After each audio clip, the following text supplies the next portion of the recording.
ये वीडियो आप सभी के लिए बहुत इंपॉर्टेंट है क्योंकि इस वीडियो में हम ह्यूमन हेल्थ से रिलेटेड कुछ बेसिक पॉइंट्स जानने की कोशिश करेंगे जो कि आपको पता होना चाहिए और ये सभी पॉइंट्स आपको आगे तक काम आएंगे। तो यहाँ पे हम देखेंगे ब्लड प्रेशर, पल्स, ऑक्सीजन, ये सभी चीज़ें आपको आगे तक काम आती हैं।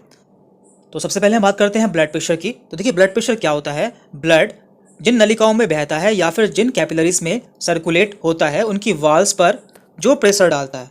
मान लीजिए ये हमारी नलिकाएं हैं या हमारी कैपिलरीज हैं और इसके अंदर ब्लड सर्कुलेट हो रहा है, तो ये इनकी वॉल्स पर जो प्रेशर डालता है दोनों साइड में, उसे हम ब्लड प्रेशर कहते हैं। और ये ब्लड प्रेशर दो टाइप का होता है, सिस्टोलिक एंड डायस्टोलिक।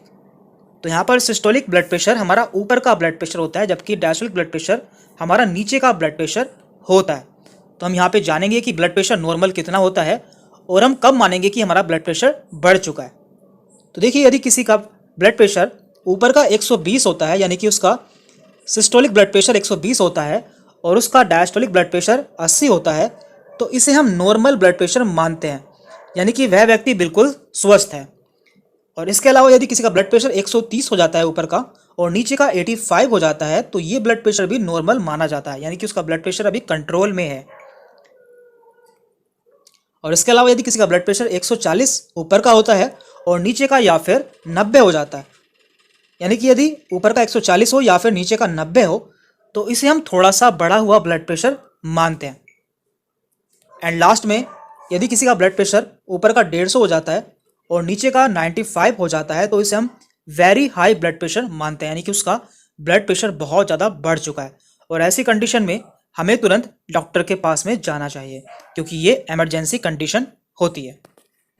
अब बात करते हैं ऑक्सीजन लेवल की। तो देखिए जो भी हम सांस लेते हैं उसमें कई सारी गैसेस के साथ में हमारे अंदर ऑक्सीजन भी जाती है जो कि हमारे लंग्स के एल्वियोलाई पर जाकर हमारी टिश्यू से एक्सचेंज होती है और हमारे ब्लड के थ्रू पूरी बॉडी में सर्कुलेट हो जाती है। तो इसका लेवल कितना होता है ये भी आपको पता होना चाहिए। तो हम देख लेते हैं। तो देखिए ऑक्सीजन लेवल को हम ऑक्सीमीटर से मापते हैं, ये भी आपको पता होना चाहिए। और यदि किसी का ऑक्सीजन लेवल 94 है या 94 से ज़्यादा है, तो वो व्यक्ति बिल्कुल सामान्य है, यानी कि उसका ऑक्सीजन लेवल बिल्कुल नॉर्मल है।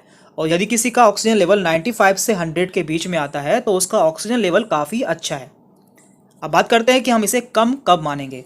यदि किसी का ऑक्सीजन लेवल 90 से 93 के बीच में आता है, तो उसका ऑक्सीजन लेवल जरा सा कम है, यानी कि उसका ऑक्सीजन लेवल थोड़ा सा कम हो गया है और इसे आप एक्सरसाइज द्वारा सही कर सकते हैं। लेकिन यदि किसी का ऑक्सीजन लेवल 80 से 89 हो गया है या इससे भी कम हो गया है, तो ऐसे में उसका ऑक्सीजन लेवल बहुत कम हो चुका है और ऐसी कंडीशन में आपको डॉक्टर की सलाह पर एडमिट हो जाना चाहिए। अब बात करते हैं हम पल्स रेट की। तो देखिए ये भी किसी हेल्थी पर्सन की हेल्थ को मेज़र करने के लिए बहुत ही अच्छा क्राइटेरिया है। हम जानेंगे कि किसी नॉर्मल पेशेंट का या व्यक्ति का पल्स रेट कितना होता है। तो देखिए ये होता क्या है, हमारा दिल या हमारा हार्ट 1 मिनट में जितनी बार बीट होता है या धड़कता है उसे हम पल्स रेट कहते हैं।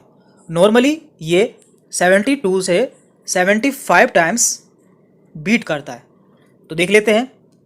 देखिए यहाँ पे लिखा हुआ है 72 पर मिनट, यानी कि यदि किसी पेशेंट का या व्यक्ति का हार्ट 1 मिनट में 72 बार बीट हो रहा है, तो इसे हम बहुत अच्छा पल्स रेट मानते हैं, यानी कि उसका पल्स रेट गुड है। और यदि किसी का 60 से 80 के बीच में पल्स रेट आता है, तो उसका पल्स रेट नॉर्मल है। लेकिन यदि किसी का पल्स रेट 90 से 120 के बीच में आता है, तो उसका पल्स रेट काफ़ी बढ़ा हुआ है। तो ये भी आपको पता होना चाहिए। अब बात करते हैं हम शरीर का तापमान, यानी कि बॉडी टेम्परेचर। ये जानना भी आपके लिए बहुत इंपॉर्टेंट है कि हमारे शरीर का टेम्परेचर कितना होता है। तो देखिए इसे हम थर्मामीटर से चेक करते हैं और यदि किसी का बॉडी टेम्परेचर 92 से 98.6 के बीच में आता है, तो उसे बुखार नहीं है, यानी कि उसका नॉर्मल बॉडी टेम्परेचर है। और यदि किसी का टेम्परेचर आपको 99 मिलता है, तो उसे हल्का सा बुखार है। और यदि किसी का टेम्परेचर 100 से 102 या उससे ज़्यादा मिलता है, तो उसे ज़्यादा बुखार है। तो ये भी आपको पता होना चाहिए। अब बात करते हैं हम HRCT या फिर चेस्ट सीटी स्कैन की। ये आजकल बहुत कॉमन है और इसमें हम किसी भी बॉडी पार्ट को या किसी भी बॉडी ऑर्गन का डिटेल में एनालिसिस कर सकते हैं। तो यहाँ पे कुछ स्कोर दिए जाते हैं, जैसे कि 0 से 8, 9 से 18, 19 से 25। तो पहले हम इसे समझ लेते हैं कि ये होता क्या है। देखिए यहाँ पे हमने लंग्स का डायग्राम लिया है इसे समझने के लिए। तो देखिए लंग्स में दो साइड होती है, यानी कि दो लंग्स होते हैं, राइट एंड लेफ्ट। तो आप जानते हैं कि राइट साइड में हमारे लंग्स में 3 लोब होते हैं, सुपीरियर, मिडल एंड इन्फीरियर। जबकि लेफ्ट साइड में हमारे लंग्स में केवल 2 लोब होते हैं, सुपीरियर एंड इन्फीरियर। तो देखिए यहाँ पे हम इन्हें कुछ नंबर्स देते हैं, यानी कि सीटी स्कोर देते हैं। तो यहाँ पे हम हर लोब को 5 सीटी स्कोर देते हैं। मान लीजिए यहाँ पे हमने 5 दिया है इस लोब को, इसे भी 5 दिया है, इसे भी 5 दिया है, इसे भी 5 दिया है और इसे भी 5 दिया है। तो कुल मिलाकर हमारा स्कोर बनता है 25। तो हम सिटी स्कैन में देखते हैं कि हमारा कितना परसेंट या कितने लोब खराब हो गए हैं। यदि हमारा मान लीजिए कि हमारा सुपीरियर लोब में से इसका 3 पॉइंट खराब हो गया है, तो हम मानेंगे कि यहाँ पे केवल इसका 2 पॉइंट ही सही है। और मान लीजिए कि यहाँ से हमारा 1 पॉइंट खराब हो गया है, तो यहाँ पे हमारा केवल 4 पॉइंट ही सही है। तो इस तरह से हमारा स्कोर बैठेगा, यहाँ का 5, यहाँ का 5 एंड यहाँ का 5, 15, 15 और 4 19, 19 एंड 2 21, यानी कि हमारा 25 में से 21 स्कोर आएगा। इस तरह से हम सिटी स्कोर में देखते हैं कि हमारा लंग कितना डैमेज है या उसमें कितना इन्फेक्शन हो चुका है। तो आप इसे समझ गए होंगे। तो वापस से आते हैं अपनी स्लाइड पर।